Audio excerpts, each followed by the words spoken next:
BNP এখন এতটাই দেউলিয়াত্বের প্রমাণ দিচ্ছে যে তারা আওয়ামী লীগ ছাত্রলীগের মতো মিথ্যাচারের আশ্রয় নিচ্ছে। কথাটা কেন বললাম, গত কিছুদিন আগে, অর্থাৎ গত 2-3 দিন আগে থেকে, আগে যে বর্তমান অর্থাৎ যে মিটফোর্ডের যে ঘটনাটা, সোহাগকে হত্যার যে ঘটনাটা, সেই ঘটনাটাকে কেন্দ্র করে সারা দেশব্যাপী বিএনপির বিরুদ্ধে প্রতিরোধ করে উঠেছে। এমনকি বিএনপি, যুবদল, ছাত্রদল এবং এই সমস্ত যে সংগঠনগুলোতে যারা নীতিবান মানুষ ছিল, তারা দল থেকে শত শত জন নেতাকর্মী পদত্যাগ করতেছে।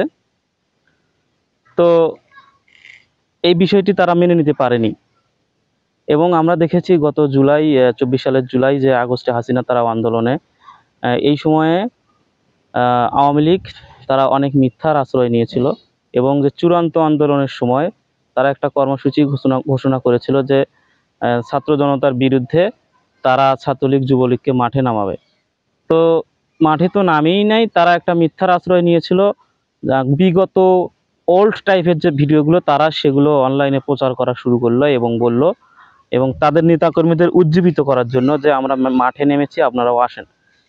এই তারা ক্যাপশনে দিল যে বর্তমান এই সমস্ত ক্যাপশনগুলো যে এখন রাত 12টা ঢাকা বিশ্ববিদ্যালয়ে ছাত্রদল, ছাত্রলীগ যুবলীগের মিছিল চলছে, এরকম টাইপের। কিন্তু স্পট স্পটে গিয়ে দেখা গেল কি কিচ্ছু না, ফাঁকা।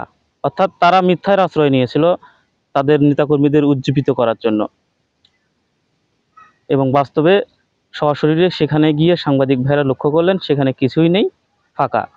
তো সেই টাইপের তারা আর একটা বিষয় লক্ষ্য করেন, আওয়ামী লীগ সেই মিথ্যার আশ্রয়টা নিয়েছিল তাদের নেতাকর্মীদের উজ্জীবিত করার জন্য, এবং তাদের নেতাকর্মীরা যাতে ডিমোটিভেট এবং ভয় না পায় সেই জন্য।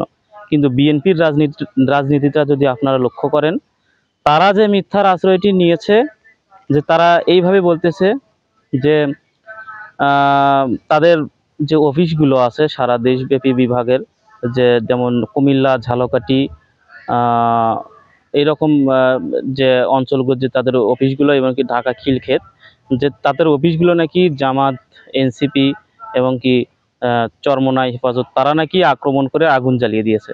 আচ্ছা বন্ধুরা, আপনারাই বলেন, যদি তারা এই ধরনের মিথ্যা আশ্রয় নেয়, পরবর্তীতে অবশ্য ফ্যাক্ট চেকিং প্রতিষ্ঠানের পক্ষ থেকে তা এগুলো ভিত্তিহীন ভিডিও এবং অনেক আগের ভিডিও, তাদের অন্তর্কন্দলীয় গ্যামজাম বা মারামারির কারণে সেই সমস্ত ভিডিওগুলো তারা প্রচার করতেছে, যদিও এগুলো অনেক আগের।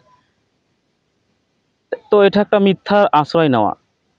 যদিও তারা তারা কি মনে করে এই ধরনের মিথ্যার আশ্রয় নিচ্ছে, আপনারা দেখেন, যদি এটাই হয় তাহলে কিন্তু দেশের জনগণ যদি মনে করে যে বিএনপির অফিসগুলো সাধারণ জনতা পুড়িয়ে দিচ্ছে, হামলা করতেছে, তাহলে কিন্তু এটা এটা যদি অন্য জনগণ দেখে, তারাও ভাববে যে তাহলে এখন আমাদেরও মাঠে নামা উচিত। এবং বিএনপির যে আরও অন্য অন্য অঞ্চলের যে নেতাকর্মী, আরও যে মাঠ পর্যায়ের নেতাকর্মীরা ছিল, তারাও কিন্তু এক এক এক প্রকার ডিমোটিভেটেড হবে যে না, আমাদের বিএনপির ওপর জনগণ ক্ষেপে আছে, তারা আমাদের ওপর আক্রমণ করতেছে। এই সময় তারাও কিন্তু ভয়ে চুপসে যাবে, তারাও ডিমোটিভেটেড হবে, তারা উজ্জীবিত হবে না। কিন্তু বিএনপি দেখেন, তারা মিথ্যার আশ্রয় নিয়ে তাদের নেতাকর্মীদেরই ডিমোটিভেটেড করতেছে, ভয় পাওয়াচ্ছে। তো আপনারা কি মনে করেন, এই ধরনের পলিসি যে বিএনপি অ্যাপ্লাই করলো, এটা কি তাদের জন্য ভালো ফল বয়ে আনবে? এবং এটি একটি মিথ্যা, জনগণ তা বুঝে গেল যে বিএনপি মিথ্যার আশ্রয় নিচ্ছে। তো আপনারা কি মনে করেন, বিএনপি এই ধরনের পলিসি তাদের কি সঠিক পলিসি? কমেন্টে জানান।